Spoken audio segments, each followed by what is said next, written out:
Bonjour mesdames, messieurs, je suis le professeur Normand Cornette et je vous présente le poète, artiste visuel Daniel Guilbeault devant son œuvre « Les Veilleurs de nuit » qui figure sur la page couverture d'un recueil de poésie dont il est l'auteur.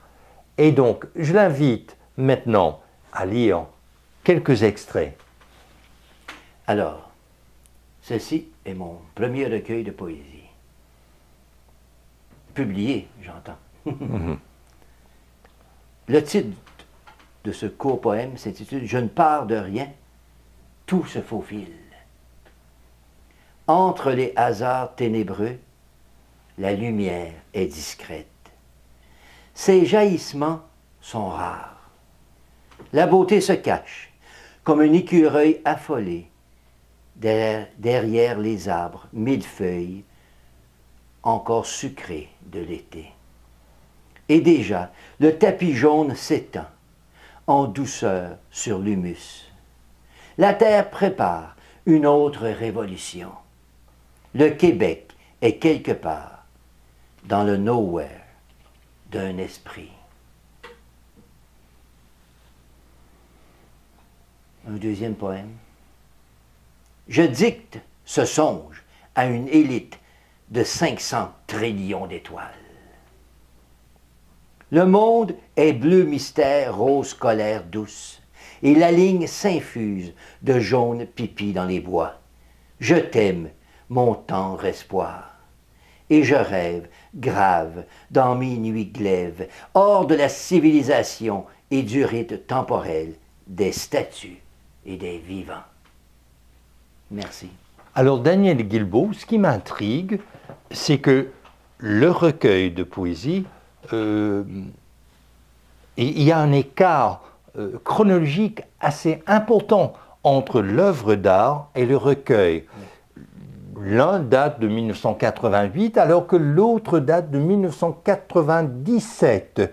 Donc c'est ce que j'appelle une distance chronologique, mais à la fois une distance psychologique. Pourriez-vous nous parler un petit peu, quel est le rapport, comment se fait-il qu'il y a tant de distance entre le recueil et l'œuvre d'art visuel?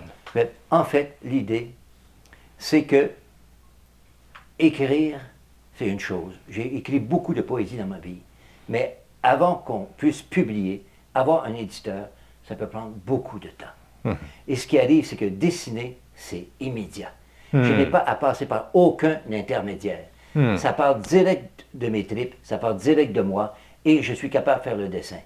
Mais quand c'est le temps de publier, on doit avoir écrit n'importe quoi. Quand on ne rencontre pas les bonnes personnes au bon moment, ben, on reste avec notre poésie cachée et personne ne l'entend. On peut se promener, comme j'ai fait pendant des années dans tous les bars, et aller lire. J'ai lu pendant des années, beaucoup de textes, mais je n'arrivais pas à publier rien. Et alors, quand, tout à coup, j'ai eu la chance de publier ici, aux Intouchables, collection Poète de Brousse, ce premier recueil, évidemment, j'ai pensé à mes racines, c'est-à-dire visuel, quoi mettre sur la couverture. J'ai dit, tiens, les veilleurs de nuit, ça représente tellement bien. J'ai attendu, moi aussi, j'ai veillé la nuit pendant tellement longtemps enfin de publier ce livre. J'étais très heureux à cette époque-là, en 97, quand j'avais enfin cette reconnaissance. Alors, je vous invite de découvrir et l'art de Daniel Guilbeault chez Éclat Art Contemporain à Montréal et la poésie et son recueil Les vestiges d'une pensée multiforme chez les Poètes de Brousse qui est disponible dans les bibliothèques. Je suis le professeur Normand Cornette et vous êtes à l'antenne de Radio Infocité.